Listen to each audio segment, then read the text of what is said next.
Hello friends, this is Aanchal and I welcome you all in the session. I hope you people are doing really well. आज हम बहुत कुछ interesting पढ़ने वाले हैं एंड दैट इज, क्या आप देखते ही समझ सकते हो कि नाउन कैसा होता है, या फिर क्या किसी भी वर्ड को देखते ही बता सकते हो यार ये नाउन है, ये एडजेक्टिव है, ये वर्ब है, ये एडवर्ब है. हम तुरंत आइडेंटिफाई करके अरे तुम्हारे सामने तुरंत रख देंगे. Is that possible? And if that is, तो कैसे? और अगर नहीं है तो क्यों नहीं है ना? अगर पॉसिबल है तो मैं तो कह रही हूँ यार पॉसिबल है, क्योंकि हम पढ़ने ही आए identification of parts of speech. ये आपको कैसे हेल्प करेगा, सबसे पहले हम ये बता देते हैं. आपको बहुत सारे लोग ऐसे होंगे जिसमें आपको एक बहुत अच्छी चीज पता तो चल जाती है कि जैसे ही फिलर का क्वेश्चन देखा, जैसे ही क्लोस्टस का क्वेश्चन देखा, सेंटेंस इंप्रूवमेंट का क्वेश्चन देखा, एरर डिटेक्शन का क्वेश्चन देखा, वर्ड यूसेज का क्वेश्चन देखा, तो ये सारी एक्सरसाइजेस में हमें किसके साथ खेलना है? वर्ड्स के साथ, है ना? कि वर्ड का कौन सा फॉर्म लगेगा. जब एरर भी आती है या सेंटेंस इंप्रूवमेंट के क्वेश्चंस आते हैं, उसमें भी तो यही होता है, वर्ड का कौन सा फॉर्म लगेगा. एक और चीज जो हमारे सामने आती है that is related to filler या क्लोज टेस्ट, कि देखो ब्लैंक तो पता है, ब्लैंक के पहले एक आर्टिकल लगा है ये भी पता है, आर्टिकल के बाद एक नाउन लगा है ये भी पता है, तो बीच में क्या आएगा? एडजेक्टिव. हम उसे कैसे आइडेंटिफाई करें? या फिर क्या आर्टिकल लगाए, आर्टिकल के बाद ब्लैंक है, ब्लैंक के बाद प्रेपोजिशन है. थोड़ा सा लिख के इसको समझाते हैं तो समझ में आएगा और क्लियरली आपको आपका कॉम्पोजिशन, है ना? तो हमने सपोज करो एक तरफ कह दिया क्या कि आर्टिकल लगा हुआ है जैसे कि एन या फिर द, और उसके बाद एक ब्लैंक है, ब्लैंक के बाद कोई प्रेपोजिशन यूज्ड है, तो हमें बहुत अच्छे से पता है कि यहाँ पर आना क्या है? नाउन, है ना? बहुत अच्छे से पता है कि यहाँ पर आएगा क्या? Noun. And this is what we were exactly searching for, कि यहाँ पर जो नाउन लगना है वो नाउन कैसे आइडेंटिफाई करेंगे, हम कैसे बताएंगे कि हमारे पास जो 5 ऑप्शंस दिए हुए हैं उनमें से कौन सा वर्ड डेफिनेटली एलिमिनेट हो सकता है ना? एक ब्लैंक के लिए आपके पास सपोज करो आए 5 ऑप्शन, सपोज क्या 5 तो आएंगे, है ना? एक ऑप्शन में था आपका ION, है ना? एक ऑप्शन में लिखा था NESS, एक ऑप्शन में लिखा था LESS, एक ऑप्शन में लिखा था IVE, एक ऑप्शन में लिखा था FY, मतलब एंड इससे हो रहा था. सो ऑब्वियसली हमको पता था FY वाला वर्ब है हम हटा देंगे, ये नाउ एडजेक्टिव है हटा दो, ये भी एडजेक्टिव है हटा दो, तो दो ही ऑप्शन बचे D और E, जिसमें से एक हमें सिलेक्ट करना था अपने ब्लैंक में लगाने के लिए. इसीलिए हम आपसे कहते हैं कि जितने भी वर्ड्स होते हैं अगर हमें इनका आइडेंटिफिकेशन आ जाए तो ये एरर्स में, ये आपके इम्प्रूवमेंट में, अब इम्प्रूवमेंट में आप सेंटेंस इम्प्रूवमेंट भी कह सकते हो और वर्ब इम्प्रूवमेंट भी, वर्ड इम्प्रूवमेंट भी कह सकते हो, आपके वर्ड यूसेज के क्वेश्चंस में, आपके फिलर के क्वेश्चन में, आपके क्लोजटेस्ट के क्वेश्चन में, ये सब कुछ आपको हेल्प करने वाला है. एंड आई सपोज कि ये जो चीज़ें हैं ये कुछ नहीं तो 10-15 नंबर की तो पेपर में आ ही जाती है, चाहे प्री का हो, चाहे मेंस का हो, चाहे क्लर्क का हो, चाहे PO का हो, है ना? So this is something very, very important for all of us, that we start doing and start understanding what are we up with this, right? तो आज जो हमारा identification of part of speech है, इसके वैसे तो 3-4 हिस्से हैं, 3-4 नहीं 3 तो है. जैसे एक नाउन समझना कैसे, एक वर्ब समझना और एक एडजेक्टिव को समझना, ठीक है? अब क्वेश्चन ये आता है कि आज हम कौन सा पढ़ने वाले हैं. तो आज हम आइडेंटिफाई करेंगे नाउन को, कि कैसे हम समझेंगे, कैसे किसी वर्ड को देखते ही पता चल सकता है कि वो नाउन है. तो इसको समझने के 4 तरीके हैं. इन 4 तरीकों में सबसे पहला तरीका जो आज हम डिस्कस करेंगे that is words starting with prefix. Prefix का मतलब क्या होता है? जब कभी भी किसी वर्ड के पहले जो आप लगाते हो, है ना, पहले जो आप लगाते हो और एक वर्ड बनाते हो उसे हम प्रीफिक्स कहते हैं, ठीक है? अब प्रीफिक्स के साथ क्या रोल है कि प्रीफिक्स के साथ साथ हमें लास्ट सफिक्स भी चेक करना होता है, ठीक है? तो जब कभी भी प्रीफिक्स चेक करो, प्रीफिक्स के साथ साथ हमेशा सफिक्स भी चेक करना किसी वर्ड का आइडेंटिफाई करने के लिए उसे, ठीक है? जैसे सबसे पहली चीज देखो, अगर आपका वर्ड एंटी से शुरू होता है ना, एंटी टेररिज्म, तो उसमें लास्ट में ISM आ रहा है, तो वो भी एक नाउन को आइडेंटिफाई करता है. तो जब भी प्रीफिक्स चेक करेंगे वैसे ही सफिक्स भी चेक करेंगे. एंटी जब भी डिफाइन करेगा किसी भी वर्ड के साथ, तो वो डिफाइन करेगा अगेंस्ट के सेंस को, है ना? जहां भी लगेगा, जिस भी वर्ड के साथ लगेगा उसके अगेंस्ट को डिफाइन करने के लिए हम इसका इस्तेमाल करेंगे. हाउ? जैसे हमने बोला एंटी वायरस, एंटी वायरस मतलब वायरस के अगेंस्ट काम करने वाला। हमने कहा एंटी क्लाइमैक्स मतलब क्लाइमैक्स से मतलब एंड नहीं है वो, क्लाइमैक्स का मतलब क्या होता है, एंड। तो एंड का ऑपोजिट इज शुरुआत, राइट। हमने बोला एंटीडोट, दैट मीन्स कोई भी जहर के अगेंस्ट काम करने वाला, है ना। सो कभी भी जहां पर भी एंटी लगाएंगे शुरुआत में, वो उसका ऑपोजिट डिफाइन करने लगेगा, ठीक है, उसके अगेंस्ट काम करने लगेगा। दूसरा देखो हमारा वर्ड है ऑटो, ठीक है, दूसरा हमारा वर्ड है ऑटो। ऑटो का मतलब होता है जो चीज अपने आप हो रही है, अपने आप हो रही है। We don't like we are not applying an external force to it. किसी चीज का भी आप एक्सटर्नल फोर्स नहीं लगा रहे हो। जैसे ऑटोमेशन मतलब कि एक प्रोसेस जिसमें चीजें अपने आप हो जाए, हमें कुछ करने की जरूरत ना पड़े, ऑटोमेशन, राइट। देन वी से ऑटोमोबाइल, दैट मीन्स ऐसी व्हीकल जो अपने आप चल जाए, हमें धक्का देने की जरूरत नहीं पड़े इसको, है ना। वो कुछ भी फ्यूल यूज करिए, मशीनरी यूज कर रही है, जो भी यूज कर रही है, लेकिन चल अपने आप रही है, राइट। ऑटोमोबाइल। वी से ऑटोबायोग्राफी मतलब सेल्फ से रिलेटेड अगेन, है ना। सो ऑटोबायोग्राफी इज व्हाट, खुद से या खुद के बारे में लिखा गया कहानी, राइट। फिर आई बात नेक्स्ट इज बाय। बाय जहां पर भी लगता है ये दो या दो से ज्यादा की बात करता है, दो से ज्यादा नहीं, टू या बोथ लिख लो, है ना, टू या बोथ साइड होने की बात करता है। जैसे अगर हम बोले बाइसिकल, तो बाइसिकल का मतलब क्या हो जाता है, जिसमें दो पहिए हो, है ना। सो वी से बाइसाइकिल। बाइलिंगुअल, बाइसाइकिल, लिंगुअल लिखोगे तो उसमें एल आ जाएगा और वो आपका एडजेक्टिव बन जाएगा, बट हम लिख सकते हैं बाइलिंगुअलिज्म, ठीक है, बाइलिंगुअलिज्म, है ना। तो आईएसएम में एंड हो रहा है, that is another noun, okay. हमने बोला बाय मेटलिज्म, बाय कल्चरलिज्म, है ना, again biculturalism. Sorry guys. So we can add what? We can say bicultural. अगर कल्चरल लिख दोगे या बाय कल्चर लिख लो तो भी नाउन है, कल्चरल लिख दोगे तो वो एडजेक्टिव हो जाएगा, ठीक है। तो इसीलिए हम आईएसएम ऐड कर देते हैं टू मेक अ नाउन। तभी हमने बोला ना प्रीफिक्स के साथ सफिक्स को देखने की भी जरूरत है, वरना वो वर्ड की मीनिंग को चेंज कर देगा। नेक्स्ट है हमारा को बात करता है को, कॉम, कॉल, ये सब जो वर्ड्स होते हैं ना, ये टुगेदरनेस की, जॉइंट होने की बात करते हैं, एक साथ काम करने की बात करते हैं। जैसे कि हमने कहा कोऑपरेट, को फाउंडर, कोऑपरेशन, कोऑपरेट नहीं, कोऑपरेशन मतलब एक साथ मिलकर काम करना। को ओनर मतलब एक साथ दो लोग ओनर हैं या दो से ज्यादा ओनर हैं। को फाउंडर मतलब दो या दो से ज्यादा लोगों ने मिलके कोई चीज ओपन करी है। सो को, कॉल, कॉम, जैसे कोलैबोरेट में भी दो लोग या दो से ज्यादा लोग मिलते हैं, है ना। कम्युनिकेट, दो या दो से ज्यादा लोग बात करते हैं। तो कॉल, कॉम, कॉन, ये सब जो वर्ड्स होते हैं ये टुगेदरनेस को ही डिफाइन करते हैं। काउंटर आप कह सकते हो आंटी का भाई है, ठीक है। काउंटर भी अगेंस्ट को डिफाइन करता है। कैसे? अगर हमने बोला किसी ने हमारे ऊपर अटैक किया और हमने वापस से अटैक कर दिया अगेंस्ट में, तो दैट इज काउंटर अटैक, है ना, that is counter attack. So counter is against, counter example, counter proposal, counter attack. अब सपोज करो हमें शार्क टैंक देखते हो ना, सब लोग देखते हो ना, तो शार्क टैंक में बोला है मैं आपको एक ऑफर देना चाहता हूं, क्या? मैं दूंगा आपको 50 लाख विथ 2.5 नहीं 50 लाख विथ 5% इक्विटी, ठीक है। तो वो जो बंदा है जो अपने काम को, अपने कंपनी को स्पॉन्सर कराने आया था, वो क्या कहता है, मैं आपको काउंटर ऑफर देता हूं, मैं आपको काउंटर प्रपोजल देता हूं। दैट मीन्स आपके प्रपोजल को मना करके आपके सामने एक और प्रपोजल रखता हूं, क्या? 50 लाख रुपीस फॉर 2.5% इक्विटी, ठीक है। तो काउंटर अटैक, काउंटर प्रपोजल जो उल्टा दे रहा है, ठीक है।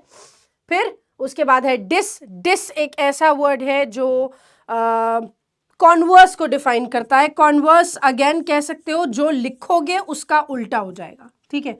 जैसे सपोज करो हमने लिखा कंफर्ट, है ना, हमने लिखा कंफर्ट, तो अगर हम लिख दे रहे हैं डिसकंफर्ट, तो कंफर्ट का उल्टा, है ना, कंफर्ट का उल्टा हो जाएगा हमारा इस वर्ड का सेंटेंस। कन्वर्स मतलब उल्टा हो जाना। अगर हमने बोला लाइक है तो डिसलाइक कर दो, है ना, तो मतलब लाइक नहीं करते। सेटिस्फैक्शन है, अगर हमने बोल दिया डिससेटिस्फैक्शन तो दैट मीन्स सेटिस्फैक्शन नहीं है। तो जो चीज नहीं है उसके साथ अगर हम डिस लगा देते हैं दैट बिकम्स अ वर्ड जो अगेंस्ट को डिफाइन करता है। ठीक है, फिर है एक्स, इसको तो बहुत अच्छे से जानते होगे, हैं? इसको तो बहुत अच्छे से जानते होगे। एक्स मतलब फॉर्मर, जो था अब नहीं रहा, है ना, जो था अब नहीं रहा। जैसे कि एक्स चेयरमैन मतलब चेयरमैन थे भूतपूर्व, है ना। हमने बोला एक्स मेयर एक्सेट्रा, मतलब एक्स किसी भी पोजीशन के साथ लगा दो आप, तो हम x Hunter, x chairman, ex chief executive officer, x mayor, ex MLA, ऐसा करके। ठीक है, नेक्स्ट है आपका हाइपर। हाइपर का मतलब होता है कोई चीज बहुत ज्यादा हो गई है, एक्सट्रीम इन अमाउंट, तो हम बोलते हैं हाइपर का यूज करते हैं। ठीक है, तो हाइपर के लिए what words can we use? Hyper के लिए we can say hyper inflation, we can say hyper inflation, that means inflation बहुत ज्यादा मात्रा में हो गया है। वी से हाइपर सरफेस मतलब सरफेस बढ़ चुका है, मतलब हाइपर जिसके साथ भी लगाओगे वो उसे एक्सट्रीम लेवल पे आगे बढ़ाने की बात करेगा। And the last word that we have as prefix is in. अब इन के दो मतलब होते हैं, या तो इन कॉन्वर्स को डिफाइन करता है मतलब उल्टा बनाने को बात करता है, या फिर इन कह सकते हो इनसाइड की बात करता है, अंदर होने की बात करता है। ठीक है, दो मीनिंग्स निकल सकते हैं। जैसे कि how do we define that? जैसे कि सपोज करो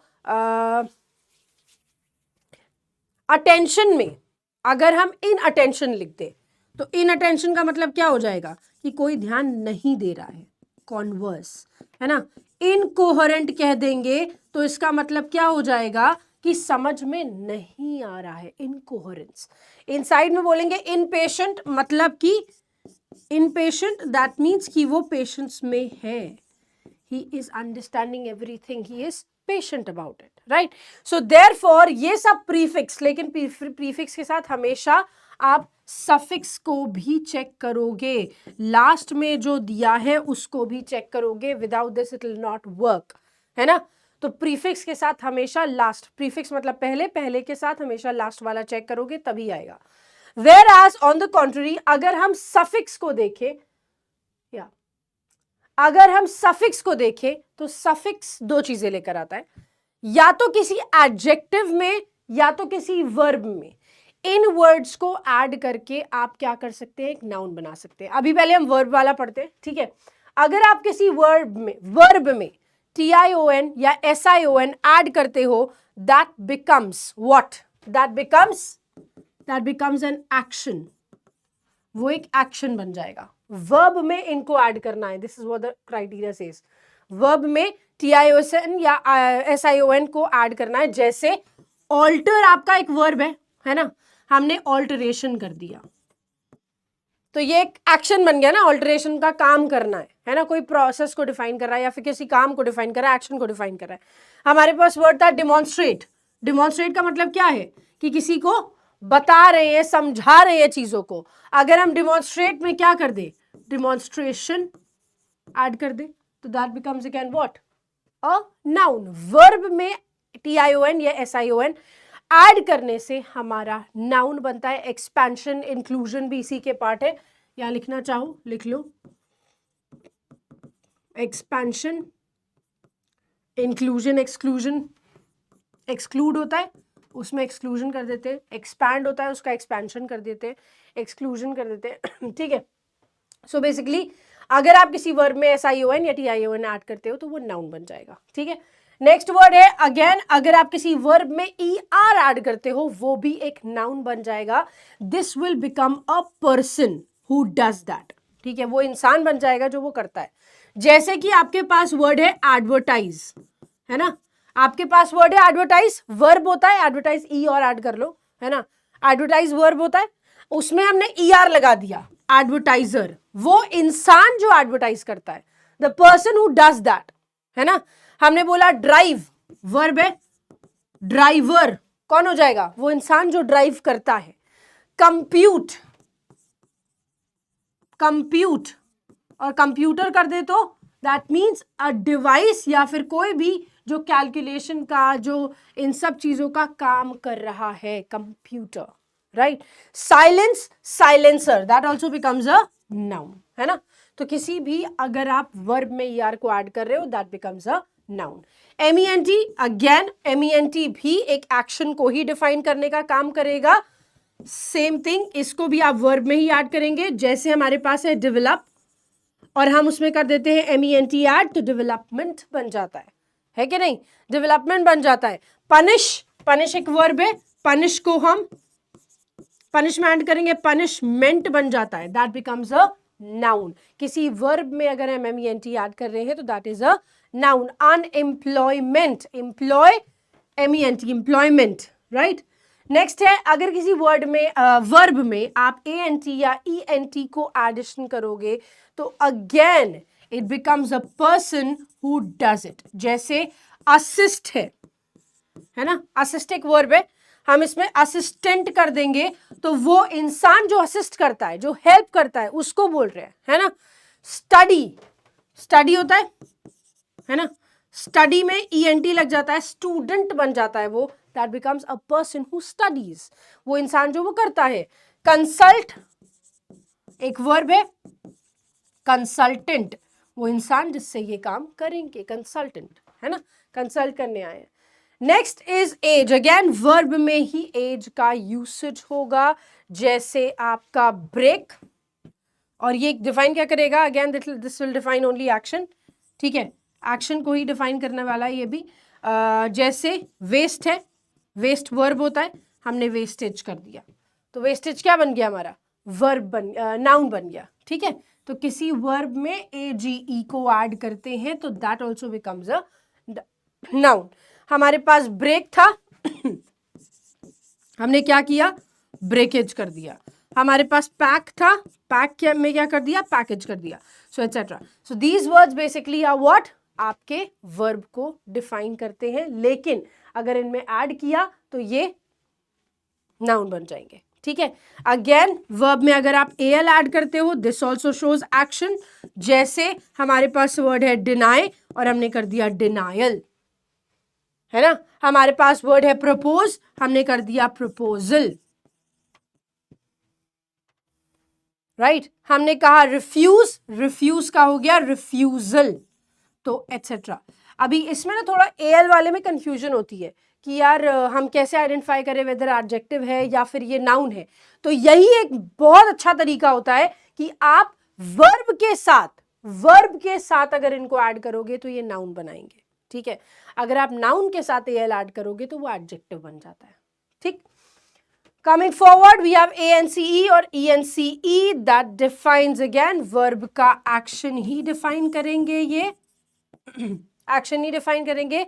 जैसे कि हमने कहा prefer, prefer verb है लेकिन हमने लिख दिया preference, right? हमने लिख दिया preference। हमारे पास है attend, हमने लिख दिया attendance, right? So these could be the words like we have acceptance, interference, acceptance, etc. Right? We can use these as well. Next and the last one for this one is कि ERY या RY में अगर end होता है तो again ये action को या place को define करेगा, ठीक है। किसी एक्शन को या प्लेस को डिफाइन करेगा। एंड वी से ब्राइब है तो वी से ब्राइबरी, ठीक है। ब्राइबरी लिख दो, रॉबरी लिख दो, रिफाइनरी लिख दो, रॉबरी ये तो एक्शन थे हमारे। रिफाइनरी लिख दे हम, बेकरी लिख दे, एटसेट्रा, तो ये प्लेस बन जाएगा, है ना। सो अगर आप किसी भी वर्ब में, याद रखना किसी भी वर्ब में अगर इनमें से कोई भी वर्ड ऐड करते हो that becomes a noun, okay. Very good way of understanding this, I think, है ना। 3 चीजें हैं जो हम एडजेक्टिव आइडेंटिफाई करते हैं। एक, अगर हम एडजेक्टिव में ITY, NESS या CY का एडिशन करेंगे तो this becomes what, this becomes again a noun. जैसे कि हमने लिखा, चलो पहले पढ़ लेते हैं इसको, ठीक है। जैसे कि हमने लिखा सबसे पहला ITY, NESS, CY, अगर इनमें से किसी से भी हमारा वर्ड एंड होता है so that definitely becomes a what, a noun. लेकिन ये लगेंगे कहाँ, एडजेक्टिव के साथ ऐड होंगे। तो ITY क्या हो गया हमारे, डिफाइन करेंगे, ये तीनों ही चीजें किसी चीज की अवस्था को डिफाइन करती हैं, स्टेट को, है ना। What state, what condition are we in, तो उसी को डिफाइन करेगा। चलो इसके एग्जांपल्स देखते हैं। सबसे पहला ITY में, जैसा हमने बोला एबल एडजेक्टिव है, एबल एडजेक्टिव है, हमने कर दिया एबिलिटी, है ना। हमारे पास सिमिलर एडजेक्टिव है, सिमिलर, हमने कर दिया सिमिलैरिटी, ठीक है। So these are what, responsible is responsibility, right. अगर आप किसी भी एडजेक्टिव में LY ऐड करते हो, सॉरी ITY ऐड करते हो, that becomes N a noun, ठीक है। फिर हमने बोला नेस ऐड करना है, तो क्या है हमारे पास, डार्क था, डार्क क्या है, एडजेक्टिव होता है, darkness, what does it become, it becomes a noun, ठीक है। हमारे पास वर्ड है कॉन्शियस, कॉन्शियस OUS में हो रहा है, एडजेक्टिव है, हमने इसमें NESS लगा दिया, दैट बिकम्स अ नाउन, ठीक है। वैसे ही CY में हमने देखा अर्जेंट होता है, अर्जेंट, है ना, जल्दी करो, और वो बन जाता है urgency, that becomes urgency. Efficient होता है, दैट बिकम्स एफिशिएंसी। फ्रीक्वेंट होता है, दैट बिकम्स फ्रीक्वेंसी, देख रहे हो। तो अगर हम कभी भी एडजेक्टिव में ITY, NESS या फिर CY का एडिशन करते हैं, that becomes are noun. And last कुछ और सफिक्स है, जैसे ISM, SHIP और एज, जिसके बारे में हमें यहाँ डिस्कशन करना है। ISM जो है वो किसी चीज के प्रोसेस को डिफाइन करने के लिए यूज किया जाता है, और you can say a doctrine of something, है ना। जैसे हमने बोला मार्क्सिज्म, मार्क्सिज्म अभी शुरुआत में आपने पढ़ा था, है ना, शुरुआत में भी आपने पढ़ा था। बहुत सारी चीजें हैं जो ISM में एंड होती है, किसी ना किसी प्रोसेस को ही डिफाइन करने के लिए हम इनको यूज करते हैं। देखो जैसे हमने कहा बाय कल्चरलिज्म, बाय लिंगुअलिज्म, ये क्या है, what are these, what are these, these are nothing but bilingualism, biculturalism etcetera. तो अगर कभी भी वर्ड ISM से एंड होता है, दैट बिकम्स आर नाउन, ठीक है। नेक्स्ट हमारा जो शिप वर्ड है, शिप डिफाइन करता है अगेन स्टेट को, स्टेट अवस्था को, कि आपका रिलेशनशिप जैसा है, रिलेशनशिप, फ्रेंडशिप, रिलेशनशिप, राइट। तो किसी वर्ड में अगर आप शिप एड ऑन कर रहे हो, that also becomes a noun. We say leadership, mentorship, etc. And the last word for today is age. अगर age ऐड किया, age के बारे में अभी हमने बताया भी था आपको, age is basically a collection of something, है ना। collection भी डिफाइन कर सकते हैं। age could be baggage. baggage का मतलब क्या होता है, collection of बहुत सारा bags, जो आपके बहुत सारे bags हैं उनका collection को हम बोलते हैं we say plumage। तो अगर हम कहीं पर भी AGE का यूज कर रहे हैं, so that also becomes are noun. तो आई होप अब आपको नाउन को आइडेंटिफाई करने में बिल्कुल भी प्रॉब्लम नहीं आएगी, और किसी तरह की भी दिक्कत एटलीस्ट नाउन को समझने में नहीं आने वाली कि यार मैं कैसे समझूंगा कि ये वर्ड नाउन है या फिर ये वर्ड कोई और है। तो अभी हम एडजेक्टिव और वर्ब की बात नहीं कर रहे, लेकिन अभी हम बात कर रहे हैं अगर आपके किसी भी एडजेक्टिव में ITEY, NESS या CY एड ऑन होता है। सिमिलरली अगर आपके किसी वर्ब में इनमें से कोई भी वर्ड एड ऑन होता है, तो आप समझ जाएंगे कि वो एक नाउन है, right? And with this, it becomes very easy for you to solve a lot of questions related to your grammar, जो कि error detection, sentence improvement, vocabulary that is word usage, fillers, cloze test, या word improvement का question हो या word swap का question हो, all of this becomes very easy for you. All of these becomes very easy for you.